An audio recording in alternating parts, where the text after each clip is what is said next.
welcome to Grey Primer. My name is Nick, I'm your host, and in today's episode I'm unboxing the Blood Angels Death Company.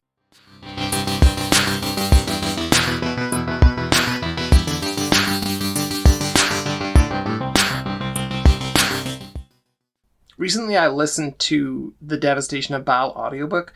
Highly recommend it. Either on paper or in your ears. It's just such a cool book. Unfathomable numbers of enemies. Your back is against the wall, and that wall is the most precious artifacts of your chapter. Your successor chapters are all around you. You've combined your forces as the Blood Angels, and you just can't see the light at the end of the tunnel. And that's because it's blotted out with Tyranid bodies all coming at you. Too cool.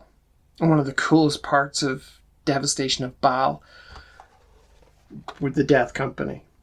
I just thought that was everything that had them in it was just amazing. These are crazed warriors who are, unhinged in space and time. They don't know who they are or where they are. They just have this hate and this black rage inside them, and you just kind of point them towards the enemy, knowing they're most likely not going to come back. Such a cool idea. Really is a neat concept, and terrible, but also fascinating. But let's get into them. So from the outside, being in the Blood Angels Death Company might seem very cool. The black armor, the red X's, they just look so neat. Especially when alongside a regular Blood Angel. I mean, Blood Angels look cool. A Death Company Blood Angel looks super cool. But you wouldn't want to be in the Death Company necessarily, because the death is not just for your enemies, that's for you as well. You're not going to work there for 2 days, because in all likelihood you're not going to survive the battle that you've been assigned to the Death Company for. If they survive the battle, they're most likely going to be put out of their misery. Because don't forget, they're in a severely confused state. They think they're fighting a battle 10,000 years in the past in all likelihood. They may even think they're someone completely different, someone else from the genetic memory of the gene seed. Which is super cool, but also kind of sad that these incredibly tenured veteran soldiers have lost their marbles. And instead of them being cared for, they're just put into this ninja black armor and given these cool jump packs and being told, go. You just fly off into the front lines there. We'll be behind you. Blaze of glory and all of that. So let's get into them. Blood Angels Death Company, 5 miniatures for Warhammer 40k. We see on the back there's lots of the usual painting guides, and we have some close-up details of those phenomenal Games Workshop paint jobs to give you an idea of how pretty cool these things can look. You can see how resplendent they are. There's a lot of bits and pieces hanging off their armor, lots of purity seals and tassels and little blood vials and things. They really are going out in a blaze of glory, and I think that's so cool. Let's have a look. Got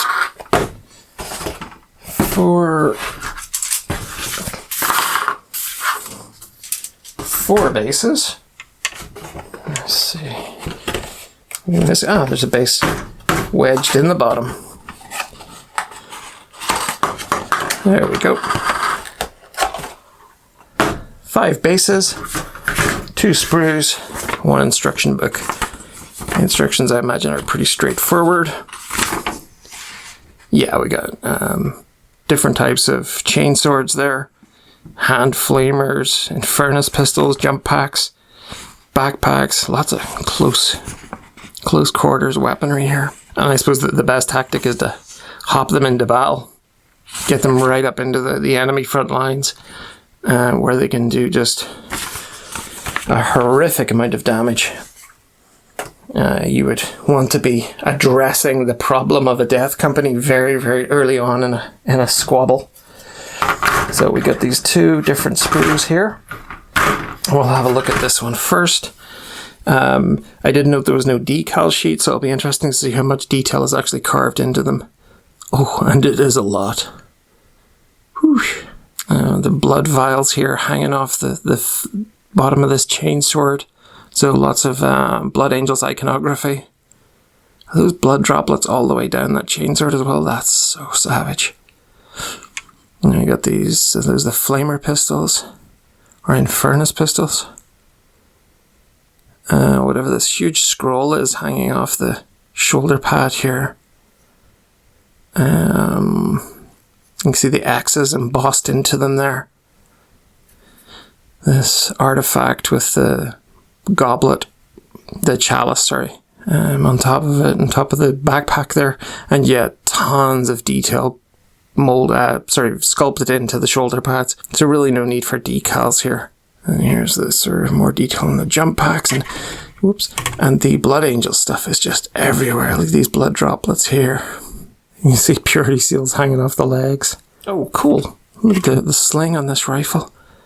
I love details like that because it just makes it seem, you know, if you're actually carrying a rifle around with you all day, especially marching, you'd want to sling it over your shoulder because they're not light. And it's cool to see. It's not in any of the others, but it's cool to see in that one at least. More slings, please.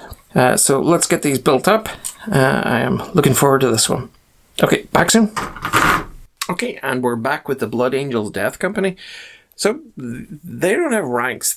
Some of them look like they're maybe sort of like should be a sergeant or something like that, or a lieutenant. They got a chainsword and a power fist or whatever, a thunder hammer, and you think, oh yeah, this would clearly be like a ranked soldier, but no. These guys don't have huge amount of need for orders.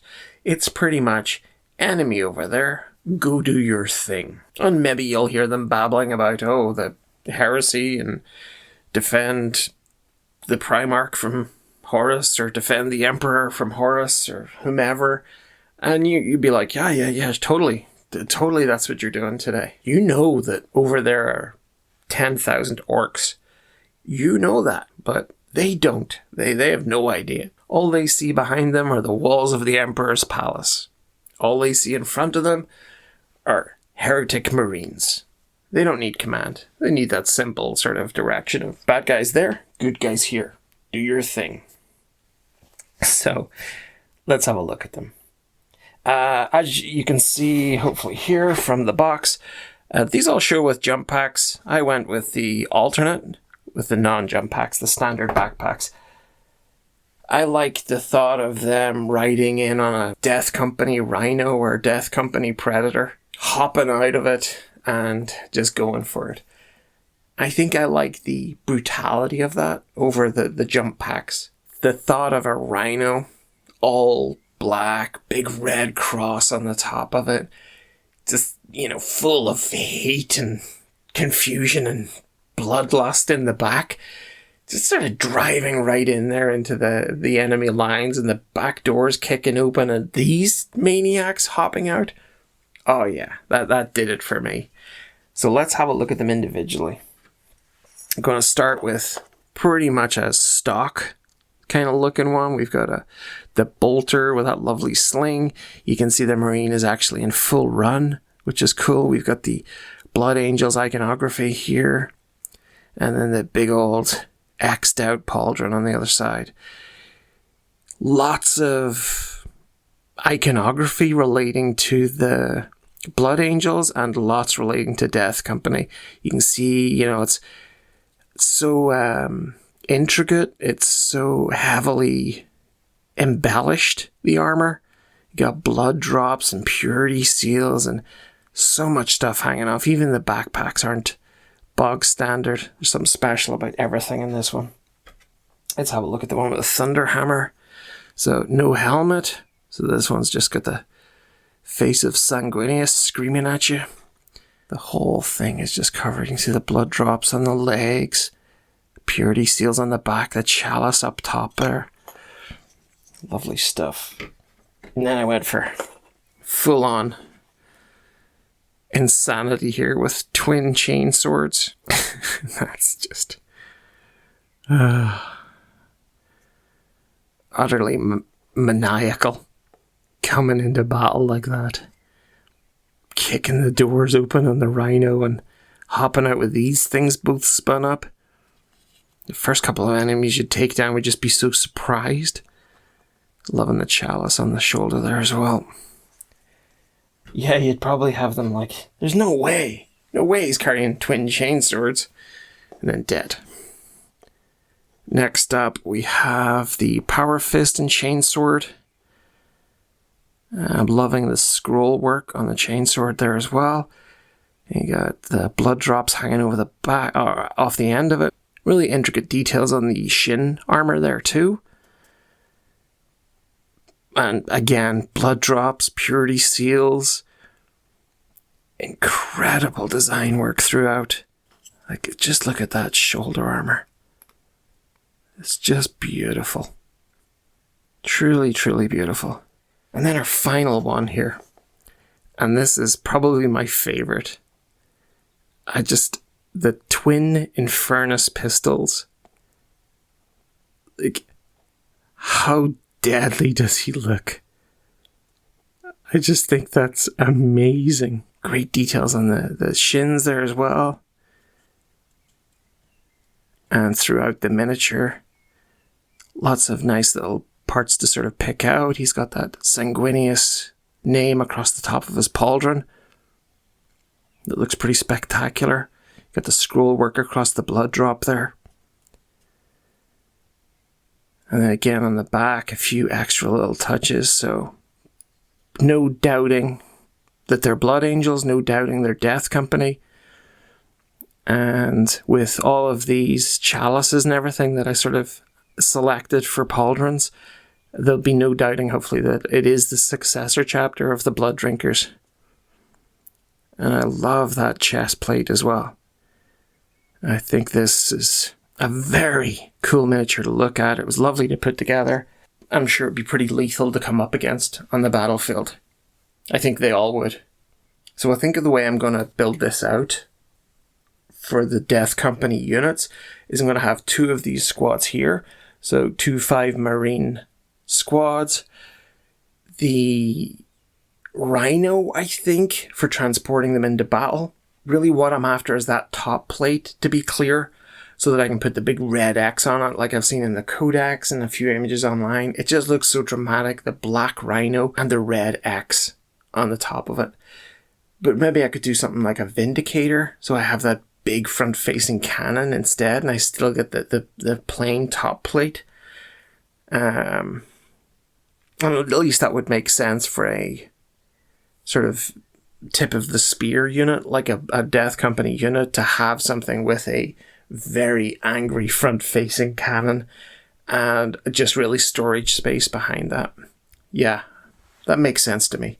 If I can pick up a Vindicator, I'll do that.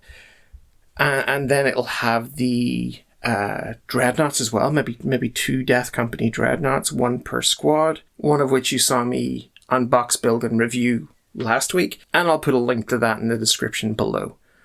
I'll also be linking Mighty Lancer Games and our merchandise store and Instagram and all those other things. And really that's it for this week. This was a cool build.